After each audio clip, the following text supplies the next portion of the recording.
awake. Sometimes I wonder, am I half awake or am I awake at all? Am I awake a little bit? What's really going on around me? Am I awake? Am I engaged? Am I alert? Am I sleeping?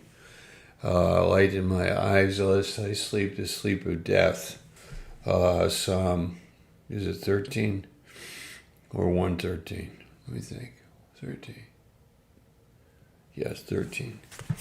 Light in my eyes, lest I sleep the sleep of death. Oh, were you there when they crucified my Lord? 13.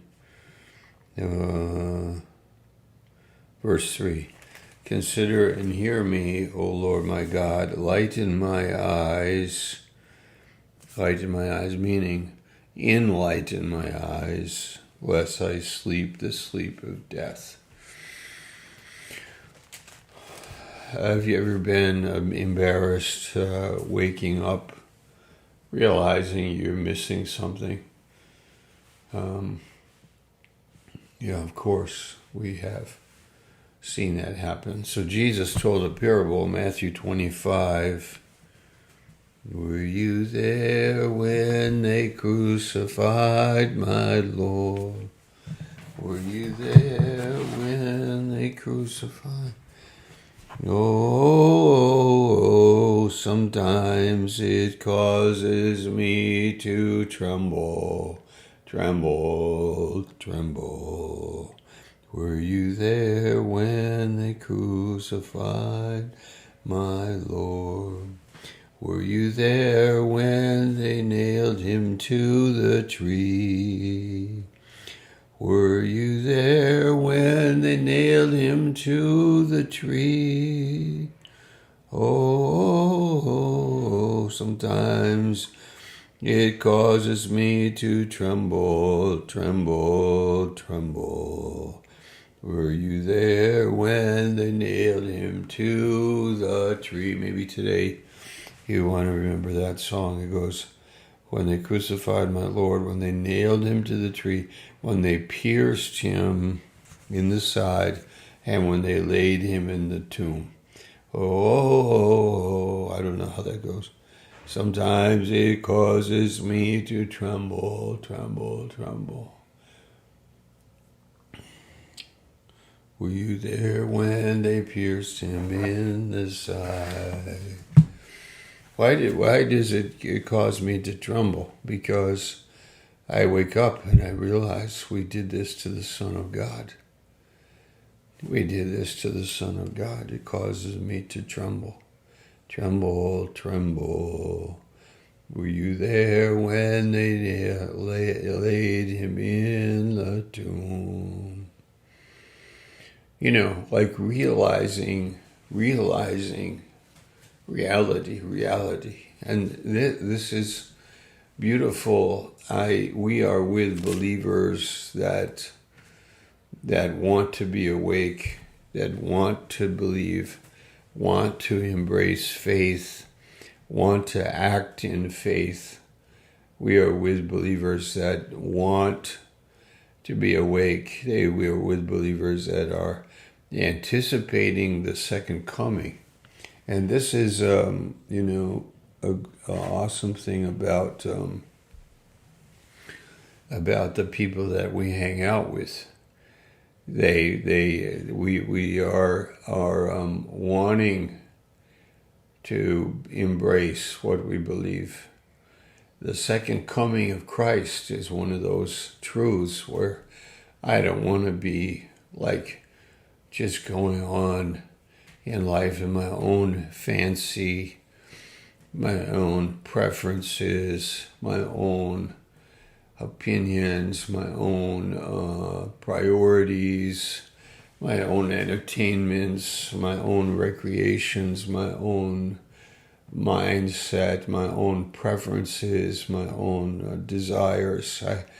I realize that that's the way people live. But in this parable, Matthew 25, verse 1, Then shall the kingdom of heaven be likened unto 10 virgins, which took their lamps and went forth to meet the bridegroom. So these are 10. We could say they are Christians, but are they born again? No, I don't think so. 5 of them are, it seems. 5 of them, they may have a creed, confession, but are they? He says later in the parable, I know you not, to the 5 that don't have enough oil. 5 of them were wise, 5 were foolish. To wake up and realize I missed it, I missed it. So I have people around me that help me. I'm in a church, those people around me help me. I'm in an administration, those people around me help me. I have friends, those people around me help me. I know my limitations. I'm prone to be without the oil. I'm prone to be without enough oil.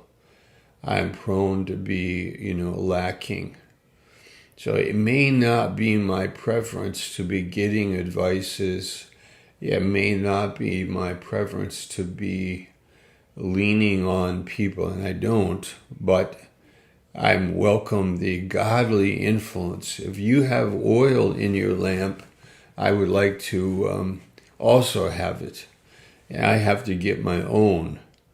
But I want to be with the right group. The group that is deficient because they are going to the horse races.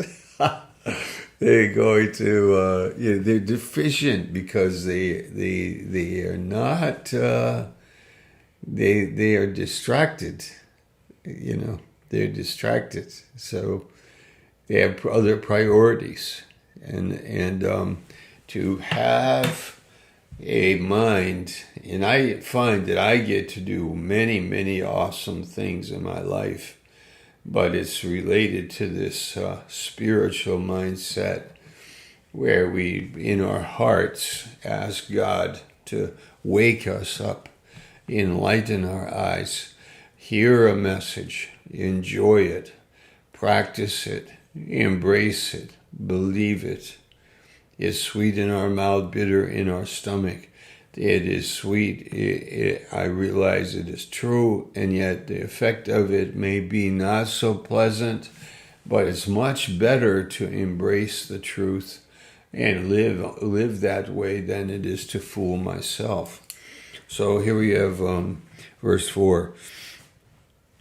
Or is it 3? They that were foolish took their lamps, took no oil with them. But the wise took oil in their vessels with their lamps. While the bridegroom tarried, they all slumbered and slept. And at midnight there was a cry made. So they all slept, like we all do. We all slumber and sleep. But there is a difference.